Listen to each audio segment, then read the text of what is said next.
Assalamualaikum warahmatullahi wabarakatuh. Saya Septi Rahmawati. Kali ini kita akan belajar bersama mengenai materi kependudukan Jepang di Indonesia. Sebelum kita membahas bagaimana awalnya bangsa Jepang melakukan imperialisme dan kolonialisme di Indonesia, kita akan mengulik sedikit background dari negara Jepang. Negeri Jepang yang dikenal dengan negeri Sakura adalah salah satu negara maju di Asia. Siapa sangka Jepang ini awalnya adalah negara yang sangat tertutup dan terbelakang. Diceritakan dibukanya pelabuhan-pelabuhan untuk kapal-kapal asing di Jepang membuat Jepang sadar betapa ketertinggalannya dia dibandingkan dengan negara-negara barat. Jepang merasa Jepang perlu melakukan modernisasi. Lalu pada saat itu dipimpin oleh Kaisar Meiji, Jepang mulai melakukan modernisasi di berbagai bidang. Modernisasi Jepang yang dipimpin oleh Kaisar Meiji disebut dengan restorasi Meiji. Jepang mulai melakukan pembaharuan di berbagai bidang agar Jepang bisa bersaing dengan negara-negara barat. Mulai dari bidang perindustrian, dengan membuka pabrik senjata, galangan kapal, lalu membuat peleburan besi. Di bidang perdagangan, Jepang mulai membuka pelabuhan-pelabuhan modern sehingga perdagangannya sangat maju. Di bidang militer, Jepang meniru militer ala Jerman, lalu mewajibkan masyarakatnya untuk ikut wajib militer. Di bidang pendidikan, Jepang menerapkan wajib militer dengan slogan pantang menyerah dan berani mati atau Bushido. Di bidang sosial, Jepang justru ingin mengangkat budaya lokal dengan mewajibkan masyarakatnya untuk tetap memakai katana dan kimono. Di bidang hukum, Jepang mulai mengikuti sistem hukum dan konstitusi di Jerman. Lalu Jepang lambat laun mengalami kemajuan pesat di berbagai bidang, terutama dalam bidang ekonomi. Karena Jepang semakin maju di bidang ekonomi, timbullah inisiatif untuk melakukan imperialisme. Salah satunya Jepang menerapkan imperialismenya di negara Asia, termasuk di Indonesia. Ini adalah peta konsep kependudukan Jepang di Indonesia. Bisa dilihat. Lalu akhirnya Jepang datang ke Indonesia. Kedatangan Jepang pertama kali pada tanggal 11 Januari 1942 lewat Tarakan, Kalimantan Timur. Tentunya tujuannya adalah menguasai sumber daya alam, terutama minyak bumi, guna mendukung industri Jepang dan menjadikan sumber daya manusia Indonesia sebagai buruh dengan gaji yang sangat murah. Pada tanggal 5 Maretnya, Jepang menyerang pusat kekuasaan Belanda di Batavia. Pada tanggal 8 Maret, Jepang mulai menyerang Belanda dan pada akhirnya Belanda menyerah kepada Jepang di Kalijati. Menyerahnya Belanda menjadikan awal mula kekuasaan Jepang di Indonesia. Di sini ada gambar Soekarno sedang berjabat tangan dengan pemerintah Jepang. Berbeda dengan corak penjajahan Belanda, penjajahan Jepang ini terkesan justru disambut baik oleh pemerintah Indonesia. Mengapa kedatangan Jepang justru disambut baik? Yang pertama, dalam perkenalannya, Jepang justru memperkenalkan diri sebagai saudara tuanya bangsa Asia. Yang kedua, Jepang menjanjikan kemerdekaan Indonesia. Jepang berkata bahwa ketika ia nanti menang Perang Pasifik, Jepang akan memerdekakan negara-negara Asia termasuk Indonesia. Yang ketiga, Jepang menjanjikan berbagai kemudahan, mulai dari kemudahan melakukan ibadah, kemudahan mengibarkan bendera merah putih sejajar dengan bendera Jepang, lalu menggunakan bahasa Indonesia sebagai bahasa pengantar, dan yang terakhir, Jepang membebaskan untuk menyanyikan lagu Indonesia Raya.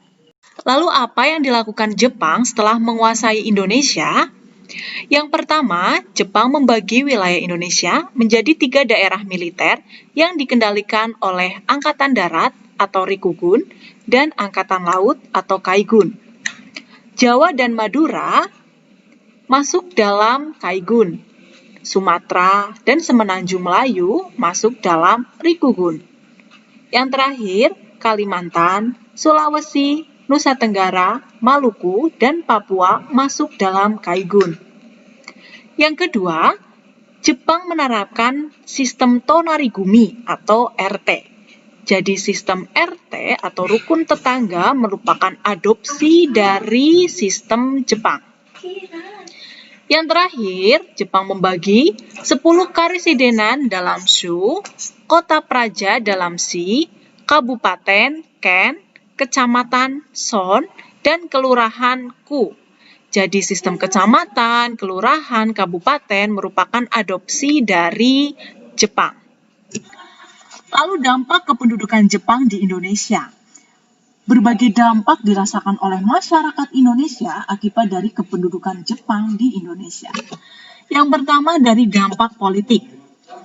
Jepang membubarkan semua organisasi kemasyarakatan di Indonesia, kecuali Masyumi, lalu Jepang membentuk organisasi tersendiri, termasuk Utara, Jawa Hokakai, Kaibundan, Seinendan, Fujinkai, Heiho, Peta, dan Jibakutai.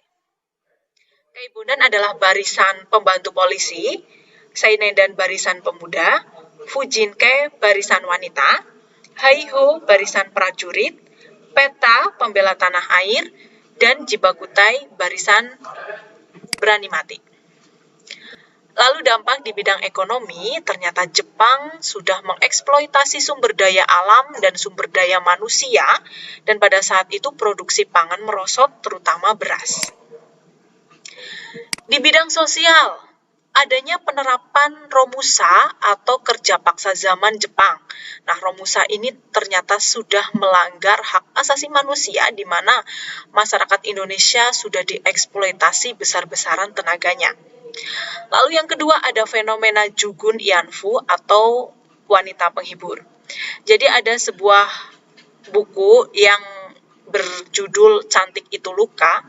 Itu artinya bahwa wanita cantik pada zaman penjajahan merupakan bumerang bagi dirinya sendiri. Pada masa Belanda, wanita cantik dijadikan sebagai wanita penghibur yang disebut dengan gundik.